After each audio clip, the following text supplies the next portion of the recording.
Happy women's international women's day యొక్క సందర్భంలో మీ అందరికీ కూడా హ్యాపీ ఉమెన్స్ డే అని నేను మిమ్మల్ని యాంగ్లికన్ చర్చ్ నుంచి మీ అందరినీ నేనేం చేస్తున్నాను, గ్రీట్ చేస్తున్నాను. హల్లెలూయా. గట్టిగా చప్పట్లు కొట్టొచ్చా ఉమెన్స్ కోసము? Right, wonderful wonderful. నాతో పాటు తీసుకోండి మొదటి సమూయేలు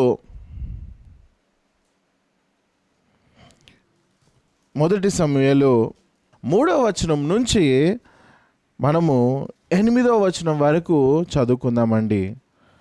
మొదటి సమూయేలు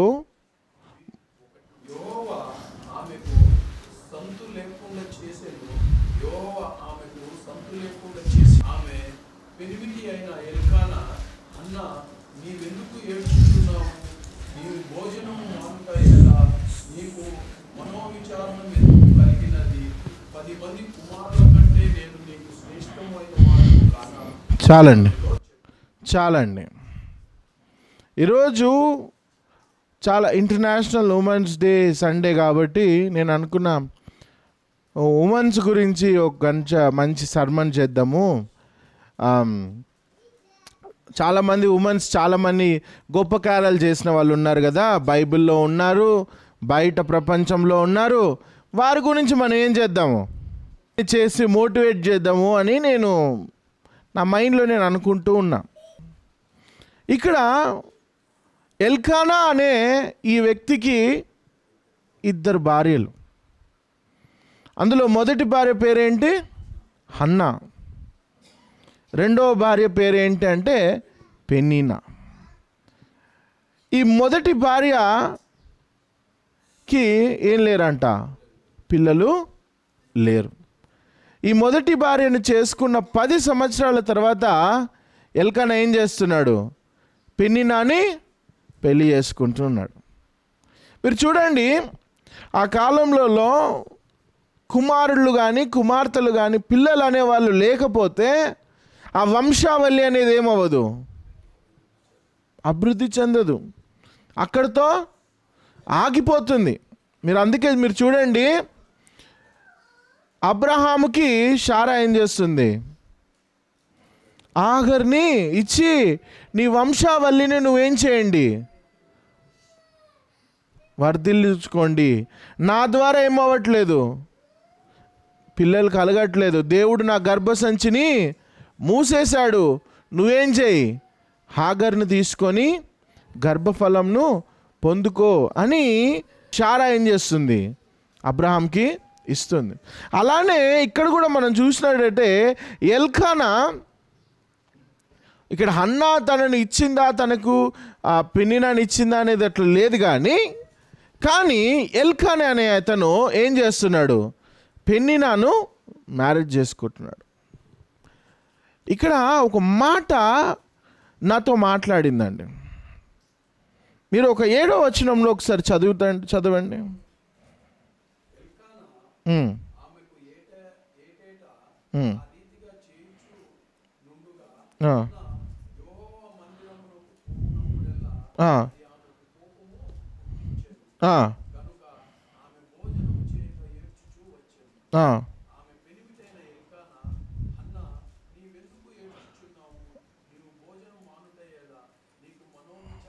చాలండి, ఒక్క నిమిషం ఆగండి. ఆ మాట నీకు కోపమేలా, తర్వాత మనో విచారము ఏంటి? హల్లెలూయా. మనో విచారం అంటే ఏంటండి? చెప్పాలా? మీరు చెప్పాలి. హృదయంలో ఉన్న వేదన, మెంటల్ టెన్షన్, మెంటల్ టార్చర్ అంటారు కొంతమంది. ఈరోజు నేను మాట్లాడాలని అంటే ఇండియా లేకపోతే వరల్డ్ వైడ్లో ఈ యొక్క మనోవేదన అంటే ఈ డిప్రెషన్ వల్ల చనిపోతున్న వాళ్ళు చాలామంది ఉన్నారు. మీకు తెలుసా? It is a topic that we don't discuss. స్త్రీలు ఎన్నో మనోవేదనలకు వాళ్ళు ఏమవుతున్నారు, పాలవుతున్నారనే విషయంను చాలామంది ఏం చేస్తున్నామంటే కప్పిపెట్టేస్తున్నాం. ఈరోజు దేవుడు నాతో మాట్లాడుతున్న మాట ఏంటంటే, గొప్పవాళ్ళు చాలామంది ఉన్నారు, కానీ గొప్పవాళ్ళని గురించి చెప్తే అందరూ కనెక్ట్ అవుతారనేది కరెక్టా? ఇప్పుడు గొప్పవాళ్ళు మూన్ మీద వెళ్ళింది, ఆమె గురించి నేను చెప్తే మీరు కనెక్ట్ అయిపోతారా? కానీ దేవుడు ఏం మాట్లాడుతున్నాడు అంటే, ఆమె మూన్ మీద వెళ్ళిన ఆమెతో మీ గురించి మాట్లాడితే మీరు కనెక్ట్ గారు, కానీ హన్నా యొక్క మనోవేదన గురించి మాట్లాడితే మీరేమవ్వచ్చు? కనెక్ట్ అవ్వచ్చు. హల్లెలూయా. ఈరోజు హన్నా లాగా ఎంతోమంది మనోవేదన చెందిన వారంగా ఉంటున్నాం. స్త్రీలు ముఖ్యంగా పని చేసే చోట్లో వాళ్ళకి ఏం లేదు, నెమ్మది లేదు. పని చేసే చోట్లో ఎవరో ఒకరు వచ్చి వాళ్ళని ఏం చేయడము, బాధ పెట్టడం. లేకపోతే ఒంటరిగా ఉంటున్నారు అని అంటే వారి జీవితాలతో ఏం చేయాలనుకుంటారు, మనుషులు బాధ పెట్టాలనుకుంటారు. హస్బెండ్తో ఉంటే హస్బెండ్లు ఏం చేయాలనుకుంటారు, వాళ్ళని బాధ పెట్టాలి అనుకుంటారు. ఇక్కడ మనము ఎల్కానాను చూస్తున్నాము. ఎల్కానా ఏం చేస్తున్నాడు తెలుసా? తన భార్య బాధపడుతుందని వచ్చి ఏం చేస్తున్నాడు, ఒక 2 ఓదార్పమైన మాటలు మాట్లాడుతూ ఉన్నాడు. ఏమని మాట్లాడుతున్నాడంటే, నువ్వు ఎందుకు మనోవిచారము కలిగి ఉన్నావు? నేను నీకు 10 కుమారుల కంటే శ్రేష్టమైన వాడను కాదా? మంచోళ్ళలా కనబడుతున్నాడు కదా మనకి. చాలా ఎంతమంది ఎల్కానా చాలా మంచోడు, పాపం తన భార్య యొక్క మనోవేదనను అడుగుతున్నాడు చూడండి అనేవాళ్ళు ఎంతమంది? ఆదరణగా మాట్లాడుతుంది కాబట్టి ప్రేమ అంటారా మీరు? Okay, wonderful. ఇంకా మీరెవరమ్మంటారు? చాలా ప్రేమమయుడు అంటారా ఎల్కానా? చాలా ప్రేమమయుడు. మీరేమంటారు సిస్టర్? நீங்கள் என்ன சொல்கிறீங்க సిస్టర్? ரொம்ப అన్బానవారని నినికిరింగ్. ఒక ధైర్యం ఇస్తున్నాడు అనిపిస్తుంది. కరెక్ట్, 100. ఈ మనోవేదన కారమే ఎల్కానా అంటే కరెక్టా? అంటే గాయాలు నువ్వే చేస్తావు, దానికి పైనుంచి కట్టు మాత్రం కడితే అయిపోతుందా? పైన పెయింట్ వేసినంత మాత్రంలో లోపల తుప్పు పట్టకుండా ఆగిపోతుందని మీరు అనుకుంటున్నారా? ఈరోజు ప్రియ సంఘమా, దేవుడు మనతో మాట్లాడుతున్నాడు. ఎల్కానా చేసిందంతా చేశాడు. ఎల్కానా ఏం చేసి ఉండాలి తెలుసా? తన ఇస్సాకు కూడా అదే చేశాడు. ఇస్సాకుకు పిల్లలు పుట్టలేదు, ఏం చేశాడు? రెబెకా తను కూర్చొని ప్రార్థన చేశాడు. కానీ ఎల్కానా ఏం చేస్తున్నాడు? ఇక్కడ పెనీనాని తెచ్చుకున్నాడు. చాలామంది చాలాసార్లు చాలా గొడవలు బయట వాళ్ళ ద్వారా రాదండి. ఎక్కడి నుంచి వస్తుంది తెలుసా? కుటుంబస్తుల ద్వారానే మనకు బాధలు. ఎంతమంది కాదంటారు? బయట వాళ్ళు ఏదైనా నిన్ను బాధ పెట్టినా, నిన్ను కృంగపరిచినా నీకు పెద్దగా అనిపించదు, కానీ నీ సొంత వారే నిన్ను అర్థం చేసుకోలేకపోతే నీకు మనోవేదన అనేది చాలా ఎక్కువైపోతుంది. ప్రియ సంగమా, ఈరోజు స్త్రీలు అలాంటి పరిస్థితుల్లో ఉన్నారు అనే దేవుడు ఈరోజు మనతో మాట్లాడుతున్నాడు. హల్లెలూయా. ఇక్కడ మీరు చూడండి, మిడ్రాష్ అని ఒక బుక్ ఉంది. మిడ్రాష్ అనగా ఏంటంటే, ఈరోజు మనకి బైబిల్ ఉంది కదా, ఈ బైబిల్ ఓల్డ్ టెస్టిమెంట్ ఏదైతే ఉందో, పాత నిబంధన ఏదైతే ఉందో, అది దాంట్లో ఉన్న డీటెయిల్డ్ స్టడీ ఎక్కడ ఉంటుందంటే మిడ్రాష్ అనే ఒక బుక్లో ఉంటుంది. అది యూదుల బుక్. అది యాక్చువల్లీ యూదులు ఈ రోజుకి కూడా మిడ్రాష్ చదువుతూ ఉంటారు. ఈ మిడ్రాష్లో పెనిన్నా గురించి ఎలా అంతా పెనిన్నా ఆ యొక్క హన్నాను బాధ పెట్టింది అన్న విషయాలు ఆ బుక్లో రాసి ఉంటుంది. మీరు చూడండి, ఈరోజు 1 సమూయేలు 6వ వచనంలో చూడండి, అక్కడ తను ఏం చేసేదంట ఎప్పుడు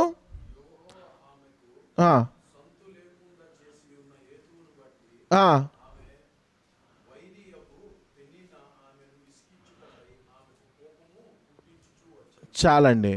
ఇక్కడ జస్ట్ ఒక మాట చెప్పేసారు, ఎట్లా కోపము పుట్టించుకుంటూ బికాస్ ఆమెకు గర్భసంచి అనేది దేవుడు ఇయ్యలేదని తెలుసుకొని, అంటే తన వీక్నెస్ ఏదైతే ఉందో తెలుసుకొని ఆ వీక్నెస్ మీద ఏం చేయాలనుకుంటుందంట, గాయపరచాలి అని అక్కడ ఇరిటేట్ చేసుకుంటూ వచ్చిందంట.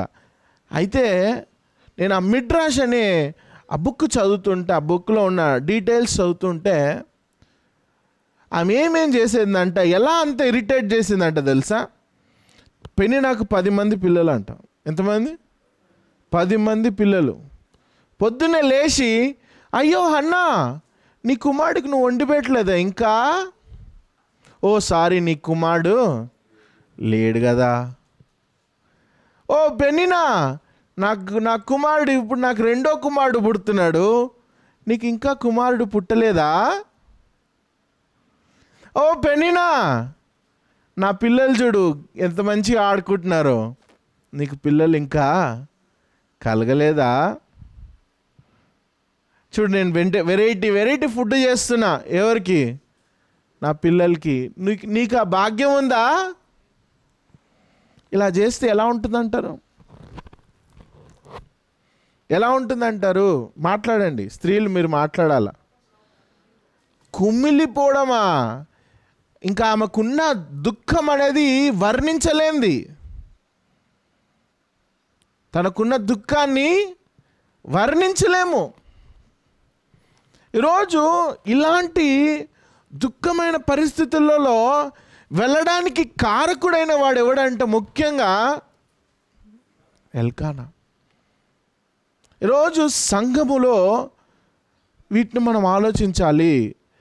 ఎంత మన యొక్క పార్ట్నర్ యొక్క మెంటల్ ప్రాబ్లమ్స్ గురించి మనం ఆలోచిస్తున్నాం. నేను ఈరోజు ఉట్టి స్త్రీల గురించి నేను అడగట్లేదు, పురుషులు కూడా మానసికంగా బాధపడుతూ ఉంటారు స్త్రీల ద్వారా. అవునా కాదా? కదా, కొంతమంది స్త్రీలు మానసికంగా బాధపడుతుంటే కొంతమంది పురుషులు కూడా మానసికమైన శోభకు వాళ్ళు ఏమవుతున్నారు? గురి అవుతున్నారు. Mental tension. హల్కానా హెల్ప్ చేయట్లే, తీసుకొచ్చి ఒక బాధను పెట్టిండు. ఆ బాధ ఎట్లుందంటే దినదినము ఏం చేస్తుందంట? కృంగిపోతుందంట, నలిగిపోతుంది. ఈరోజు హన్నా లాంటి పరిస్థితుల్లో ఉన్న ప్రతి ఒక్కరికి దేవుడు మనతో మాట్లాడుతున్న విషయం అండి అది. మానసిక శోభ అనేది, మానసిక వేదన అనేది చాలా రియల్. దాన్ని పోతున్న వారే దాన్ని అర్థం చేసుకోగలుగుతారు. ఉట్టిగా ఉన్న వాళ్ళు అర్థము చేసుకోలేం. ఈ మానసిక శోభలో ఎవరున్నామంటే మన కుటుంబమే మనల్ని ఏం చేస్తుంది? ఆ మానసిక శోభ గుండా కృంగదీసేస్తుంది. పైకి మాటలకు ఏముందిలే, అర్థం చేసుకుని వెళ్ళిపోండి, ఒట్టిమే ఎందుకని పోయడం గొప్ప, మాట్లాడేస్తాం, ఈజీగా చెప్పేస్తాం, అర్థం చేసుకొని బ్రతకండి, లేకపోతే బాధపడకండి. హన్నాలాగా ఎల్కానా లాగా ఏం చేస్తుంటాము? మనుషుల్ని గాయాన్ని గాయం వేపేసి పైన నుంచి ఇట్లా సాఫ్ట్ మాటలు మాట్లాడేస్తూ ఉంటాం. అయ్యా, గాయం చేసిందే నువ్వు, ఆ గాయం చేసిందే నువ్వు. ఏదో ఒకవేళ సంగమా దేవుడు మనతో మాట్లాడుతున్న కార్యం, ఒకవేళ మనము ఇంకొకళ్ళను గాయం చేసే వాళ్ళంగా ఉన్నామా అంటే మనం చేసిన తప్పును అర్థం చేసుకోకుండా గాయపరుస్తున్న వారంగా ఉంటున్నామా?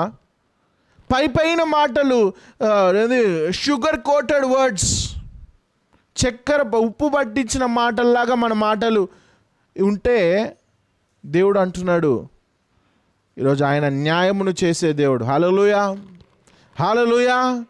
హన్నాకి దేవుడు ఏం చేసిండంట? న్యాయం చేసిండు. మీరు చూడండి 2వ అధ్యాయము 21వ వచనంలో, 2వ అధ్యాయము 21వ వచనంలో దేవుడు ఏం చేస్తున్నాడంట? హన్నాకి ఏమిస్తున్నాడు? చదువుతారా? యెహోవా హన్నాను దర్శింపగా తను గర్భవతి అయి ఎంతమందిని? 3 కుమారులను 2 కుమార్తెలను కనిందంట. హల్లెలూయా. ఆ మిడ్రాష్ అనే బుక్లో ఇంకా రాయబడి ఉంది, తను 7గురిని కనిందంట. ఎంతమందిని? మీరు ఇప్పుడు ఇది న్యాయం అంటున్నారని మీరు అనుకుంటున్నారు. దేవుని దృష్టిలో న్యాయం ఏంది తెలుసా?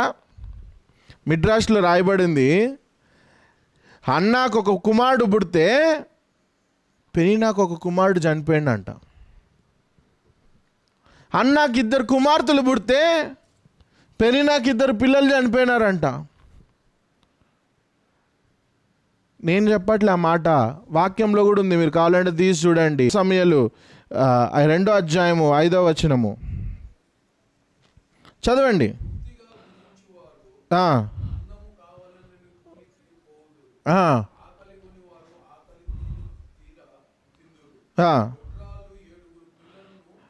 ఎవరంట గొడ్రాలు? ఇది ఎవరి పాట? హన్నా రాసిన పాట. గొడ్రాలు 7 పిల్లలను కనును, అనేకమైన పిల్లలు కలిగినది. నీకు పిల్లలే లేనప్పుడు కలుగుతున్న ఒక బాధ ఒకటైతే, నీకు పిల్లలు కలిగి వాళ్ళు ఎదిగి వాళ్ళు నీ ముందు పెరిగిన తర్వాత చనిపోవడం ఎంత ఘోరమైన కార్యం అండి. ప్రియ సంగమా, దేవుడు ఈరోజు మనతో నేర్పిస్తున్నాడు, ఎవరినైనా మనము ఇలాంటి మనోశోధనకు మనోవేదనకు కారకులుగా మనము మన దగ్గర ఉన్న దాన్ని బట్టి ఇతరుల దగ్గర లేని దాన్ని బట్టి బాధ పెట్టామనుకోండి, అల్క దేవుడు ఉంకిటెరుకరు దాటితే అప్పుడే కుర్తుడారా. దేవుడు న్యాయమును చేసే దేవుడు. హన్నాకు దేవుడు ఎన్ని కుమారులను బిడ్డలను ఇచ్చిండో, ఫెనిన్నాకు అంత కుమారులను బిడ్డలను ఏం చేసిండంట? తీసుకెళ్ళిపోయాడు. ఈరోజు ప్రియ సంగమా, దేవుడు హెచ్చరిస్తున్నాడు, మానసిక శోభకుండా నువ్వు వెళ్తున్నావు, తీసుకెళ్తున్నావు ఎవరినన్నా, నీ మాటల ద్వారా, నీ క్రియల ద్వారా, నీ ఆలోచన ద్వారా ఇంకెవరైనా మానసిక శోభకుండా వెళ్తున్నారేమో, లేకపోతే ఎవరో మాటల వల్ల నువ్వు వెళ్తున్నావేమో. ఈరోజు దేవుడు చెప్తున్నాడు, నేను న్యాయమును చేసే దేవుడు అంటున్నాడు. హల్లెలూయా. ఈ నా జీవితంలో దేవుడు న్యాయమును చేసే దేవుడు. ఆయన ఉట్టిగా వదలలేడండి. పెనిన్నాను వదిలేసిన అనుకున్నారా? అంతకంత ఏడ్చింది పెనిన్నా, అంతకంతా పెనిన్నా ఏడ్చింది. నేను ఒక చిన్న స్టోరీ చెప్పి ఈ యొక్క వాక్యాన్ని ముగిస్తా. ఇద్దరు ఒక హస్బెండ్ అండ్ వైఫ్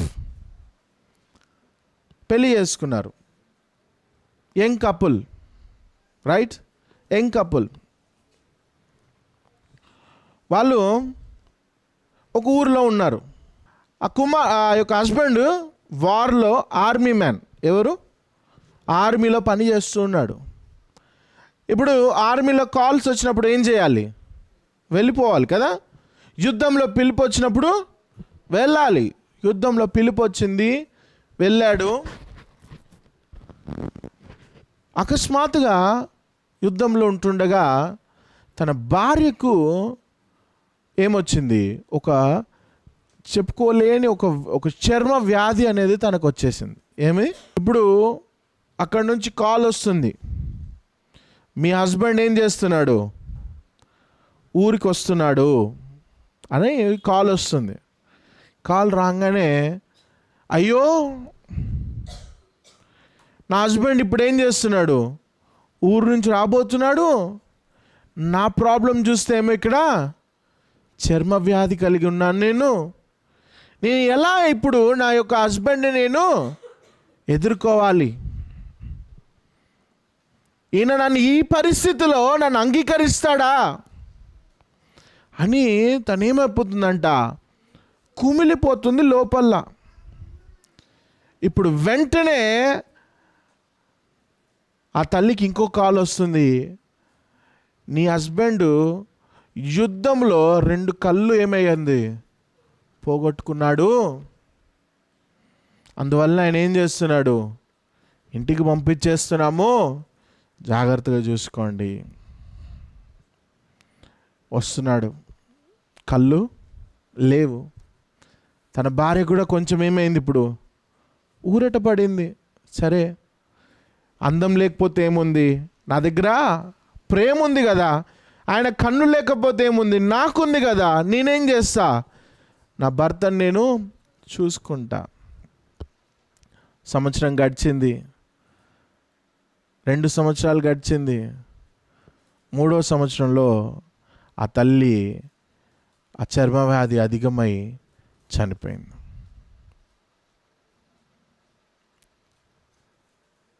ఇప్పుడు ఊర్లో ఉన్న వాళ్ళందరూ వచ్చి ఆ బ్రదర్ని, ఆ యొక్క హస్బెండ్ని అడిగారు, భర్తను, అయ్యా ఇన్ని సంవత్సరాలు నీ భార్య నీకు సేవ చేసింది, కాపాడుకుంది నిన్ను, నీ కన్ను లేకపోయినా, మరి ఇప్పుడు నువ్వు ఎలా బ్రతుకుతావయ్యా అని అంటే ఆయన అన్నాడంట, నా భార్యకు చర్మ వ్యాధి అని తెలిసిన వెంటనే నేను అక్కడ ఏం చేశాను, నా యొక్క పోరుని రిజైన్ చేశాను. నాకేమీ గుడ్డి లేదు. నా భార్య బాధపడుతుందని, తనని ఎలా చూస్తానేమో అని బాధపడుతుందని, ఒకవేళ ఎక్కడైనా ప్రేమ తగ్గిపోతుందేమో అని బాధపడుతుందని నేనేం చేశాను, ఈ విషయం తెలియంగానే అక్కడి నుంచి వచ్చేసాను. ఈరోజు నేను నమ్ముతున్నాను, ఇంతవరకు నేను గుడ్డిగా నటించానో లేదో నాకు తెలీదు, ఈ రోజు నుంచి నేనేమైపోయాను, గుడ్డోడిని అయిపోయాను. ప్రియ సంగమా, పురుషులు స్త్రీలు ఒకరినొకరిని అర్థం చేసుకునే దాంట్లో మనం ఎలా ఉండాలి అనేదే ఈ కథ. ఒకరి మనోవేదనలు మనం ఎరిగిన వారంగా ఉన్నామా? ఒకరినొకరు మనం అర్థం చేసుకోగలిగి మన కుటుంబాన్ని కట్టుకోగలిగిన వారంగా ఉన్నామా? లేకపోతే బాధపరచడానికే మాట్లాడుతూ, హింసించడానికే మాట్లాడుతూ, ఒకరి మనోవేదనలను అర్థం చేసుకోకుండా పురుషులం కానీ స్త్రీలం కానీ ఇక్కడ ఉంటే ఈరోజు దేవుడు మనతో హెచ్చరిస్తున్నాడు. ప్రియ సంగమా, ఎల్కానా లాగా మనం ఉండాల్సిన అవసరము లేదు. హల్లెలూయా. ఇక్కడ దేవుడు ఇలాంటి వారి పక్షమున వ్యాజ్యమాడతాడనేది మాత్రము మనకేమవుతుంది, క్లియర్గా తెలుస్తుంది. కళ్ళు మూసుకుందామా? రోజు వరల్డ్ ఇంటర్నేషనల్ ఉమెన్స్ డేని సెలబ్రేట్ చేసుకుంటుంటే it is important to also talk about the mental stress of every woman which they are going through. కళ్ళు మూసుకుందాం.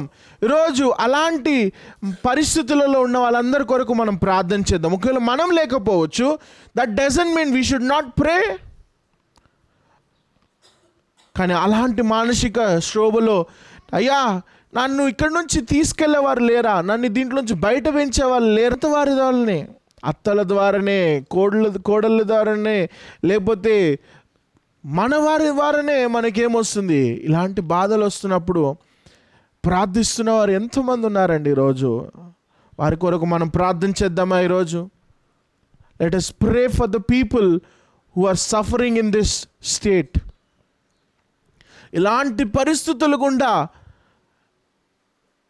వెళుతున్న వారికి ఒక్కసారి మనం ప్రార్థన చేద్దామా? ఎల్కానా లాగా పై మాటలు చెప్పే వారంగా కాకుండా దేవునిలాగా హృదయ వేదనను అర్థం చేసుకోగలిగిన వారంగా మనం ఉందామండి ఈరోజు. That is the call that God is calling us today. మనకున్న దాన్ని బట్టి మన లేని వారిని హింసించడం కాదండి. రోజు మనం అడుగుదాం, అయ్యా ఒకవేళ నేను అలా ఉంటే, నా ఆలోచనలు అలా ఉంటే, నా క్రియలు అలా ఉంటే నన్ను క్షమించండి నాయనా, నన్ను క్షమించండి నాయనా. అడుగుదామా? Can we ask God?